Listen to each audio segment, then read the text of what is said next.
We have a very interesting panel discussion now, a very important panel discussion, because one of the key elements of this annual meeting of this 50th anniversary is to take up again and to promote the notion of stakeholder capitalism. But of course, there are a number of issues related to stakeholder capitalism which we want to discuss this evening. And I'm very pleased to have a very powerful panel.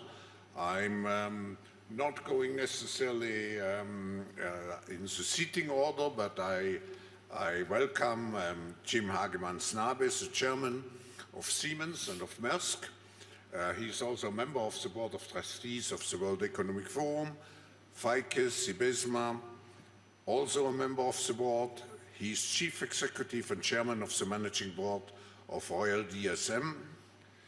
Then we have Mark Benioff, chairman and co-chief executive officer of Salesforce, member of the board of the World Economic Forum.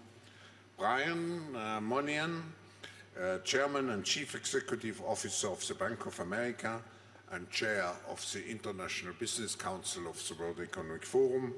And Ginny Rometty, chairman and president and chief executive officer of IBM, also a member of the International Business Council. And Ginny, I would like to use this opportunity to express a special thanks to you, because coming here to the 50th anniversary, I was looking again at our program, which we had when we had the first meeting in '71.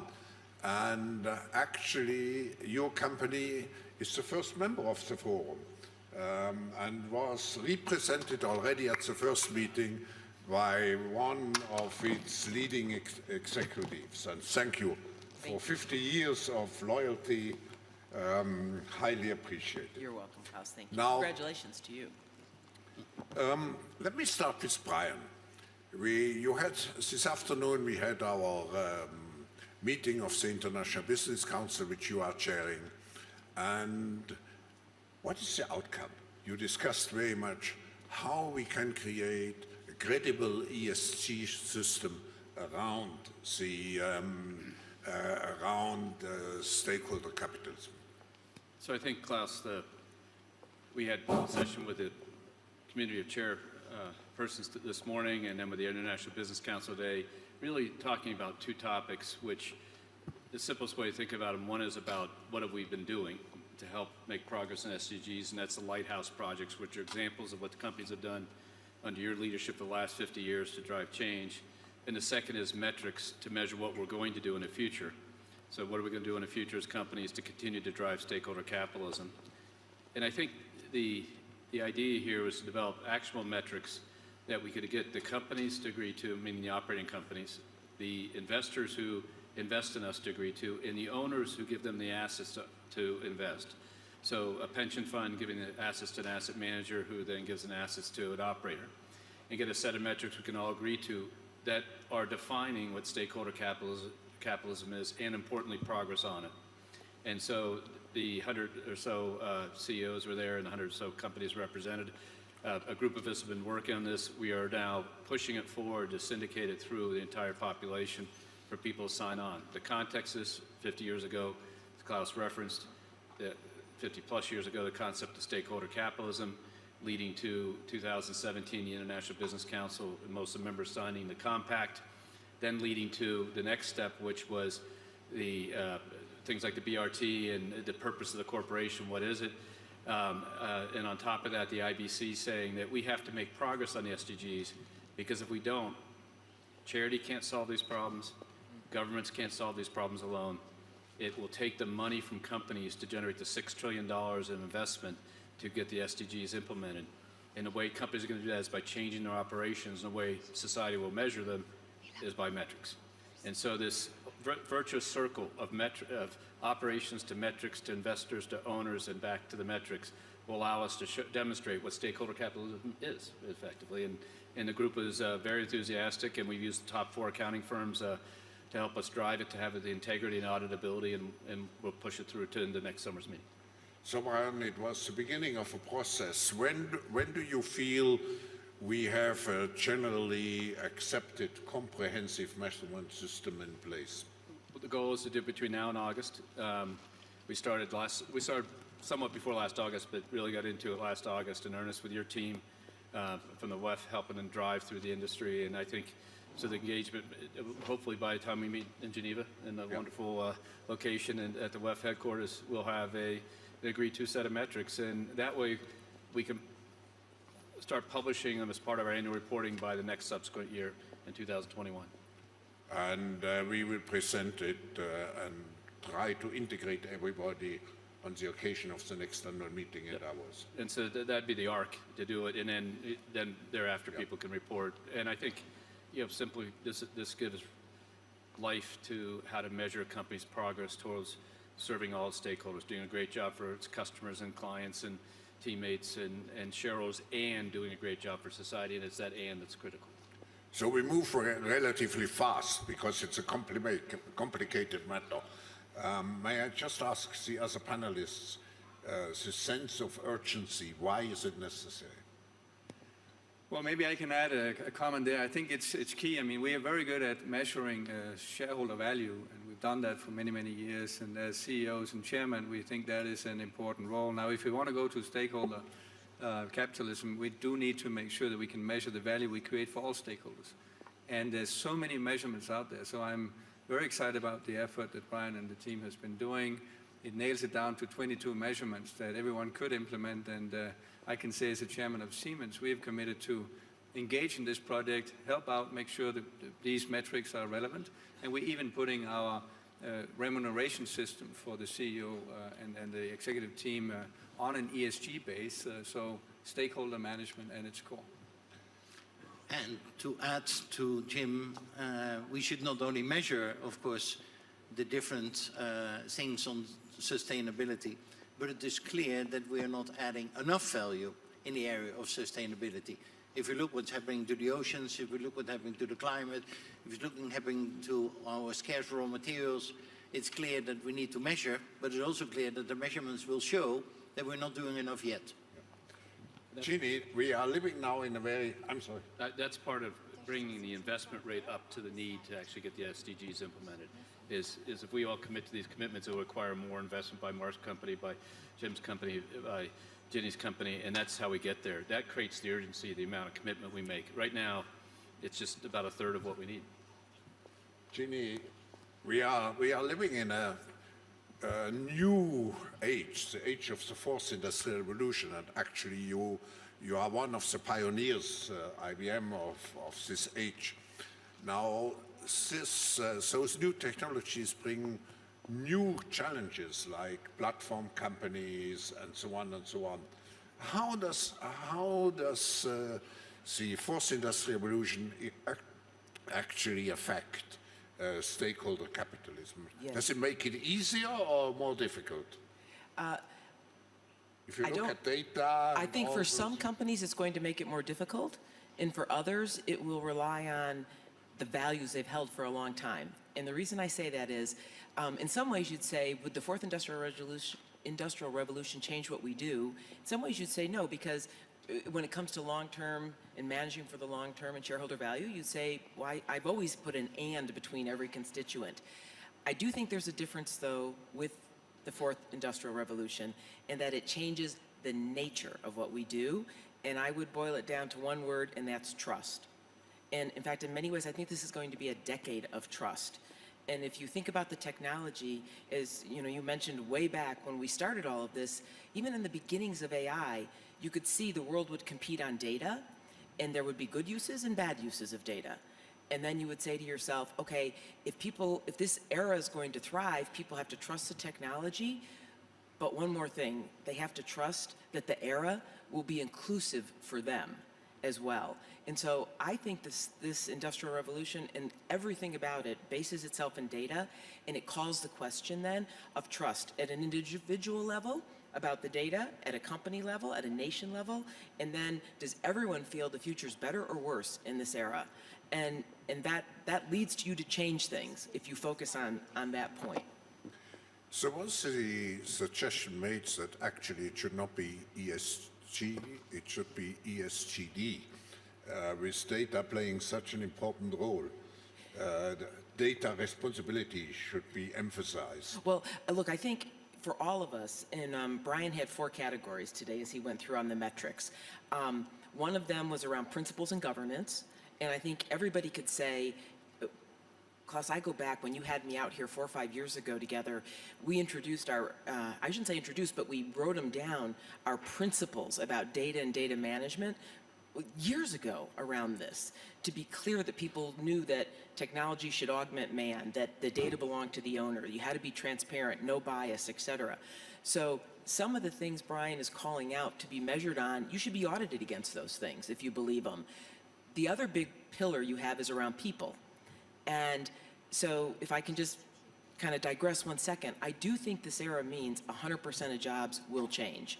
We've been doing work with MIT and looking at how do job roles change. And you can already see tasks are moving to high end and low end, and some people will call that hollowing out the middle. And so it does call for massive retraining. And so I would just add, if I can, on this point to the 4th Industrial Revolution, the biggest thing that I think it requires is a change in paradigm around skills. For one, it's moving so quickly, you have to value skills, not just degrees. You have to have new education models and then new pathways to get people retrained and back into the workforce. So maybe we'll talk more about those programs, but those are very concrete actions that have to be taken.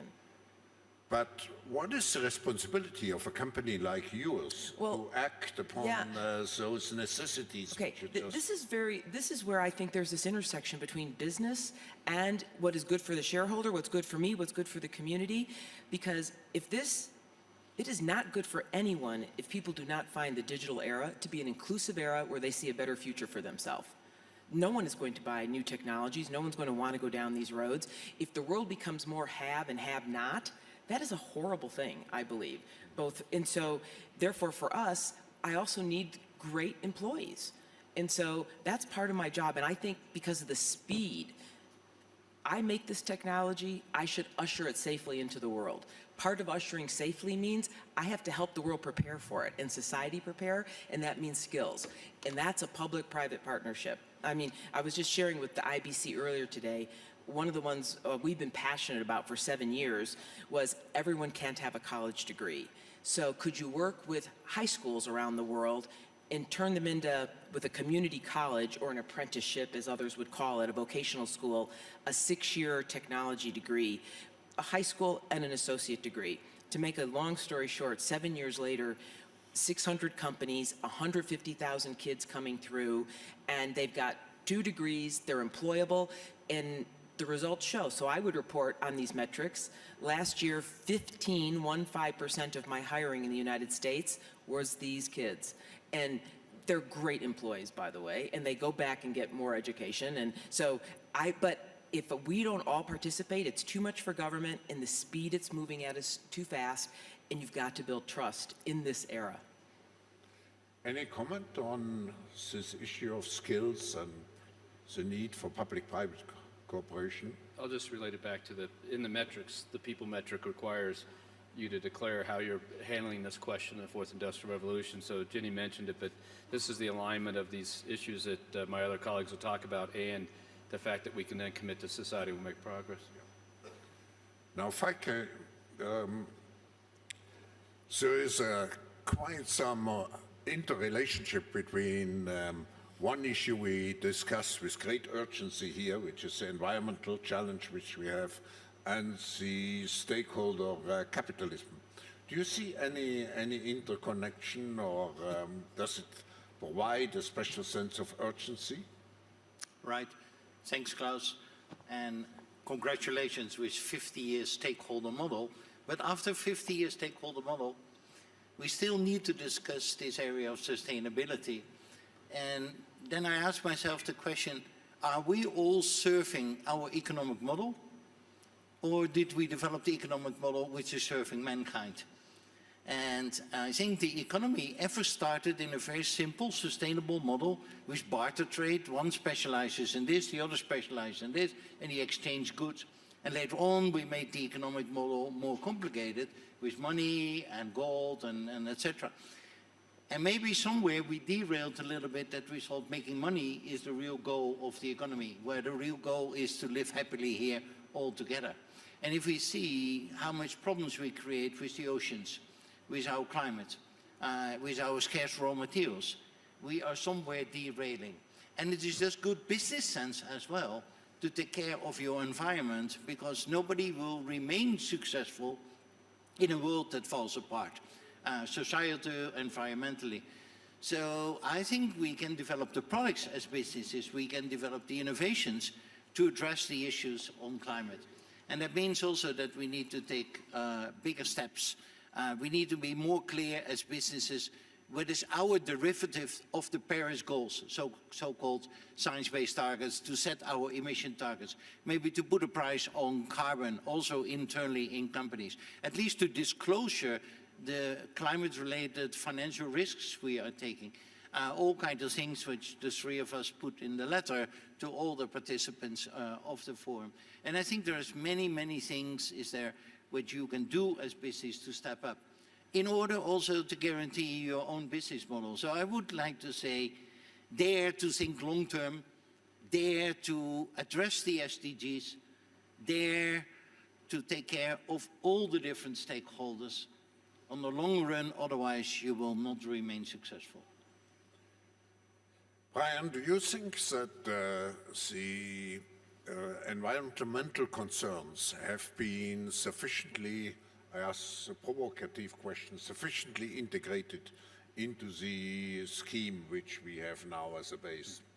Yeah, I think if you look, one of the 4 pillars is Earth, and it has all the SDGs around environment, the clean water sanitation, the oceans, or life below water, and the words they use, planet, et cetera. So they're all in there. The metrics we're using are really geared at showing how companies are managing their Scope 1, Scope 2 emissions, when they're going to be carbon-free by. And the letter that you wrote with Fiki and I asked people to make that commitment. About 20-odd% of the 25% or so of the companies have already made a commitment. So I think they're sufficiently detailed that they'll give measurements, and then frankly, they'll give relative measurements. So one of the things will happen within an industry, if my company is doing X and another company is doing better than X, there'll be a natural competition to make sure I'm competitive, which will then cause me to do more. We at Bank of America are carbon neutral now. We have a $300 billion environmental program. I think as people learn more about that, we just created a new markets committee with Ann Finucane and Tom Montag to lead, help driving the business case. As people hear more about that, you're going to see more people do it, even smaller sized banks, et cetera. Brian, we have, under your leadership, the Business Council developed this framework. I think we should distribute this framework to everybody here and to integrate now everybody into this, let's say, mobilization of all businesses. Any comment?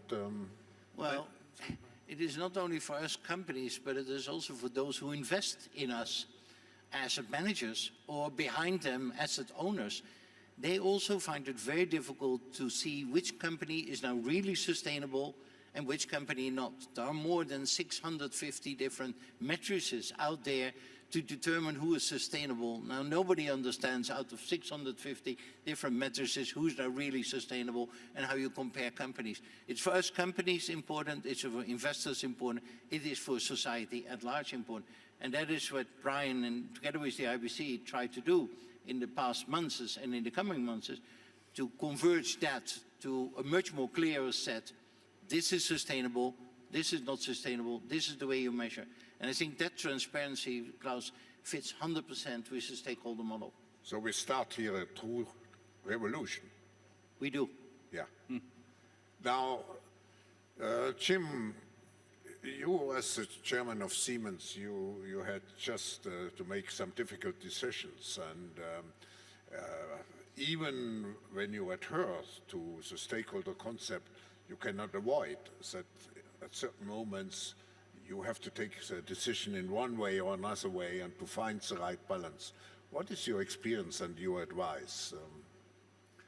Yeah, so you're right. We had a pretty challenging situation recently, and it was challenging in many ways. It was emotional because of the, let's say, lack of fact in the conversation around it.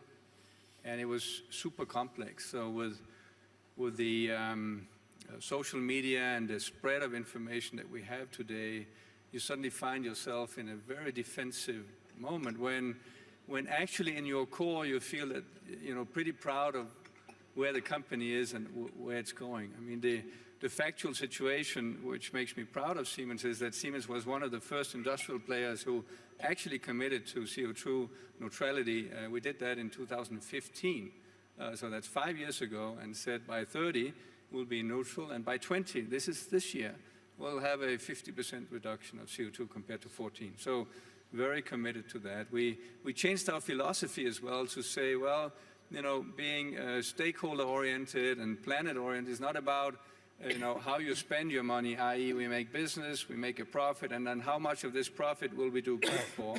We actually turn it around and say it's about how we make our money. And fact is that today, 44% of the total revenue of Siemens, which is a, 82 billion euro company, is associated with solutions that help our customers run their business in a more sustainable way. And so with that in mind, you feel proud about where the company is, and then suddenly you find yourself in a communication crisis because we had committed to deliver a signaling system to a train, and the train moves coal from a coal mine. And you look at that, you feel you're pretty far away from the bad doing, but we had committed to this project. And suddenly, if you follow then the media and the headline says, Siemens is building coal mines, which is not factually true, but it's really hard to deal with that situation. And you got to make some choices. Are we still going to deliver that system? It's not a big contract. You want to value commitments to customers. For me, this case shows that, first of all, there is an urgency on this, where your permission to play as a company, even though you feel you're doing the right things, can be taken away from you instantly in a place where you didn't expect it. And secondly, I believe that we are right now at the tipping point where the scrutiny around projects that are not relevant for that future, a fossil-free future, will be dramatically increasing. The climate change is not some topic we can talk about. It's about real action. And you've got to realize that as a company, and you've got to take real action. The issue is not the commitment to the future that you want to bring your company to, but the transition to get there. You don't get there in one day. We have 15 years when we started this. Now we have 10 left.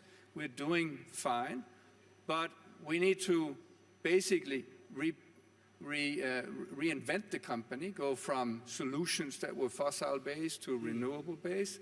You got to reskill the company. You got to restructure the company, get out of certain businesses so that you can invest in others.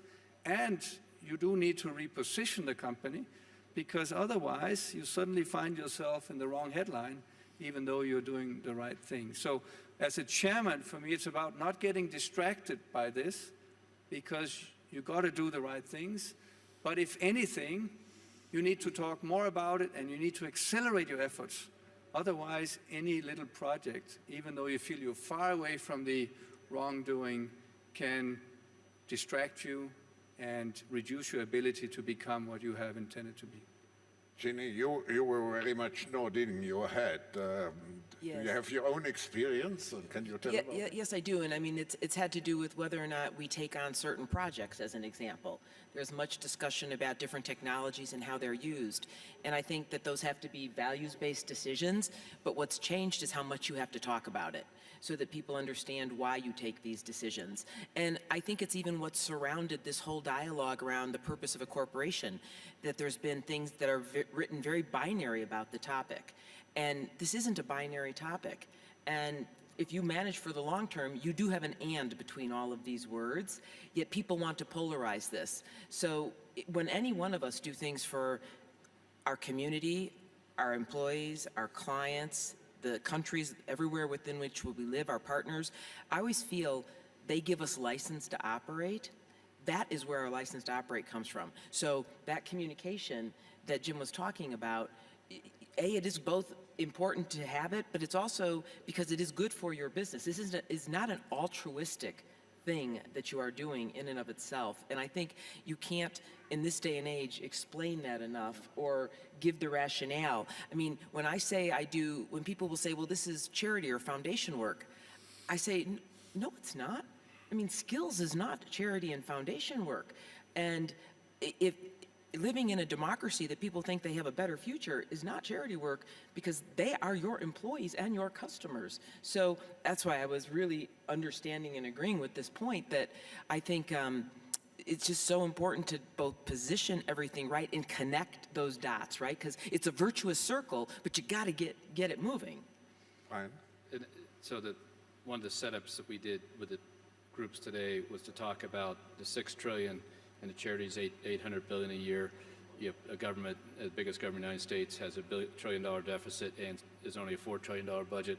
So this work can't be charity. It's what Jim said. It is retooling your business system to have the outcome. Otherwise, we're going to fail, because we have $800 billion a year and we have $6 trillion of demand, and it's not going to come close. Yeah. And that's if you took all the money and all the charity in the world only went to this items, and there's the arts and a lot of other things which are not, are also included. So this idea, what Jim is saying, is we're saying to operate your whole expense base, your whole customer base, your whole supply chain, and over time transition to produce these results is a much more sustainable process. Mark, I will ask you in a moment a very sensitive question, but before coming back to you, Ginny, if you want to judge the behavior of a company, you have to have ethical principles. Now, you have to have the principles, and now you are a leader, one of the foremost leaders in artificial intelligence, and there are new technologies where we haven't succeeded yet to create an ethical framework around. How do you deal with those issues? Yeah, look, this is a topic that we took up many years ago. First, principles always start with yourself before you try to put them on other people. And to this day, we've written ethical principles for AI. So within my own company, it starts with, because I build this stuff, the belief that it's there to augment what you and I do and make us better. That does matter where you start from and how you start building these things. And then the part that you must be transparent and you must be sure it's rid of bias, and it has to be explainable. So once you start laying out what your principles are for this, and then audit yourself to them. So I think there are some pretty simple things we do and many people can do. Things like, do not hide your AI. You should know when you're interacting with it versus just a system. There are things like, you should check it for bias. I mean, we've built products that actually it doesn't matter who built your AI, it can tell you if it has bias. And an important sort of footnote, like, what is bias? Because the actual act of concluding bias is bias. You've had some set of values that you've determined this is good and this is bad. And so that's culturally different. It varies in many places. So what our tools really look for are just patterns. And then you have to put them against the values. It's a values question, not a technology question, right? And so don't hide it, test it all the time. I think when it comes to regulation and a framework to deal with AI, you should deal with how it's used, not the technology and regulate it itself. It takes precision regulation. And then above that, if I'm a company, we have an AI ethics officer. I think you guys do too. I think many of us do now. So then we've worked with all countries around the world. Europe has come out with one. OECD's got one. A number of these have been built that I think have been built quite sensibly in partnership with business and industry and academia to give them input, because there is always going to be this balance between innovation and whether it be privacy or security or any other path you go down. And in these early stages, you really do want to both watch its use, also regulate it based on risk, and be sure you're transparent. So I think it's an incredibly important thing, and it isn't just something a government does. Every company has to do it for themselves. Mark, you have been a proponent and a fabulous partner in promoting the stakeholder concept. Thank you, because you are a role model. But you went even one step further. And what you did is actually to speak out on social issues in a very strong way. So you took a position, for example, in addressing poverty in your community in San Francisco. You even were involved in a voting dispute. And of course, your support for LGBTQ rights. Now my question is, should a business leader not only apply or submit himself to the ESG standards, but even go one step further and speak out on political issues? Well, Klaus, I mean, just listening to this panel and being here at the conference in recent events, certainly I would tell you, and I would certainly tell the business leaders here, that capitalism, as we have known it, is dead. And this obsession that we have with maximizing profits for shareholders alone has led to incredible inequality and a planetary emergency. We all owe a gratitude to you, Klaus. You have shown us the way forward. And Klaus is right. For 50 years, we have seen he has called for a new capitalism, a stakeholder capitalism, a more fair, a more just, a more equitable, a more sustainable way of doing business that values all stakeholders as well as all shareholders. And I know, Klaus, you are right, because Salesforce, and through your mentorship, is living proof that stakeholder capitalism works. Now, you know we've had a phenomenal return for our shareholders.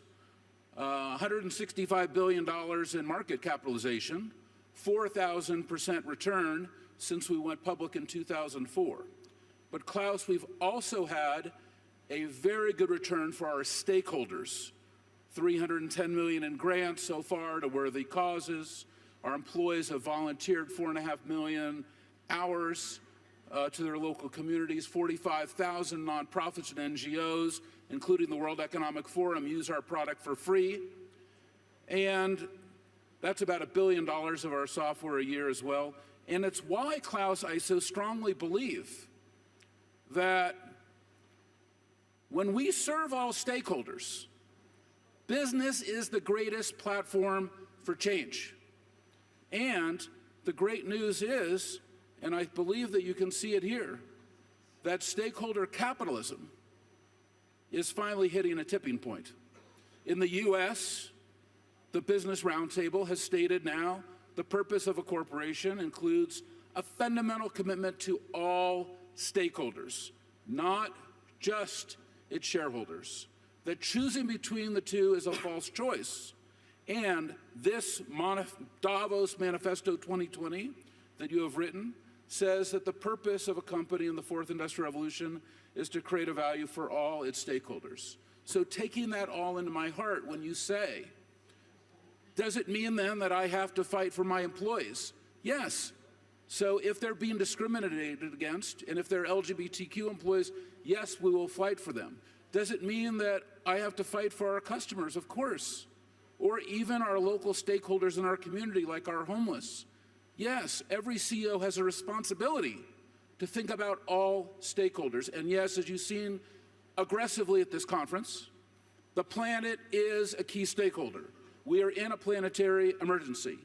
That is why I commend you, Klaus, for 1T.org, calling for the planting of 1 trillion trees to sequester over 200 gigatons of carbon, and calling on the governments that have spoken here, the businesses that have spoken here, the NGOs that have spoken here, to take immediate action to, one, yes, be net zero, reduce your emission, but two, also we need to sequester the carbon that has been transferred from the grounds and from the oceans and from the trees into the atmosphere. So anyway, I want to thank you, Klaus, for leading us to this vision of stakeholder capitalism that we are today. And you certainly deserve a tremendous commendation for 50 years of this vision. Thank you. Thank you very much, Mark. We are coming to an end of the session. Would you, I have the feeling we are here at a funeral. It's a funeral of shareholder capitalism, and it's a birth of stakeholder capitalism. Now, to conclude this panel discussion, what would be your advice now to the audience? I mean, I'm sure there are still people who are skeptical about this transformation. What is your message to people who are skeptical and still have question marks in their mind? Jim, Well, do you want to start? Or? Sure, I can do it. Go ahead. So for me, as a business leader, I had an epiphany in 2008 when I went on a trip to India and met some of the poorest people on the planet and some of the richest people on the planet the same day. And I almost resigned and said, I'm gonna, spend time to do something good for the world. And I realized a few hours later that if I stayed in business and I could leverage the vehicle of business, then probably I would have a significantly more impact than I would just have as Jim Hagemann Snabe, who cares about me. At the time I was with SAP, and we began a process of trying to redirect the company towards a stakeholder orientation that led not only to a doubling of the value of the company, but actually an excitement inside the company about what this company could do. I'm seeing the same now with Siemens. I see the same with A.P. Møller-Mærsk. So in my mind, we often underestimate the power that business can have. You ask, should we be political? No, I don't think so. We should influence policies to create frameworks that align better the stakeholders, but it is not our duty to be political. I think we need to have opinions. And most of all, we need to leverage the global reach of our companies, the integration that we have with employees and in societies in which we operate, and demonstrate action, because that's what business is really good at. And I hope that everyone will sign the manifest. I certainly will, because I also think it's completely unfair that one CEO is asked to take responsibility for some other CEO who's not getting it done. And therefore, my plea to everyone, sign it and then do something. Be a force, because business can be. Thank you. Mark? Do you want Well, Klaus, I think that, there's been some comments made about corporate cultures, but I think that we realize that a corporate culture alone will not be enough to meet the urgency and scale of today's global challenges. We need new resources. The wealthiest among us, people like me and so many of us here, we need to pay higher taxes. That's a word that has not been used yet on the panel. And I'm pleased that your Davos Manifesto, Klaus, recognizes that companies need to pay higher taxes and pay their fair share. And one example of that is how we're addressing this at Salesforce in San Francisco, where we radically supported a new tax on our largest companies to address our homelessness crisis, because that homeless are stakeholders, as I mentioned. But you asked, what should we be doing now as business leaders? And I would tell my fellow business leaders here that none of these challenges are going away. We need to rise to this moment of urgency. We need to act now. If you're attending this conference, you need to commit to stakeholder capitalism. If you are attending this conference, you need to commit to being net zero. If you're attending this conference, you need to help to protect the oceans. If you're attending this conference, you need to commit to help planting 1 trillion trees. Every single one of us is a platform for change. This is a time of action, not words. We are at that point of urgency with our planet.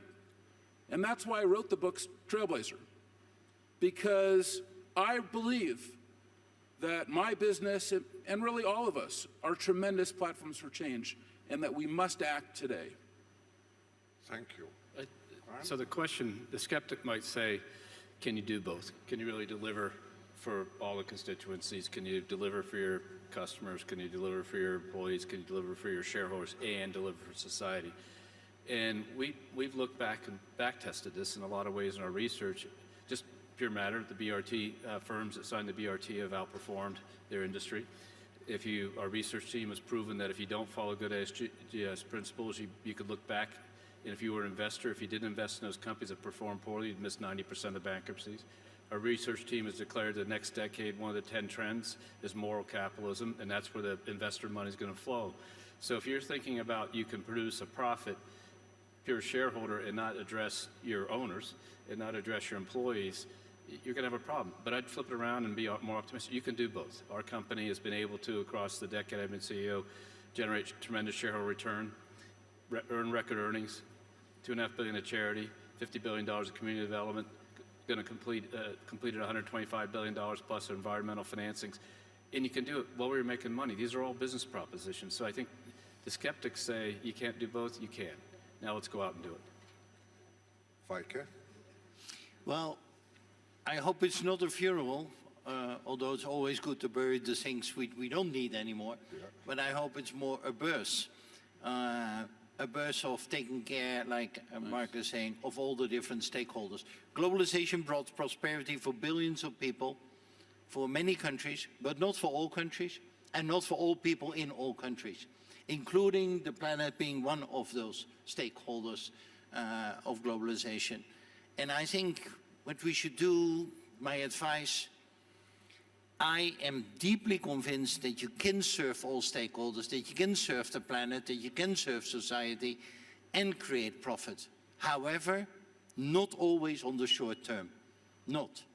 So what should we do? We should resist the temptation of being seduced to deliver value only on the short term.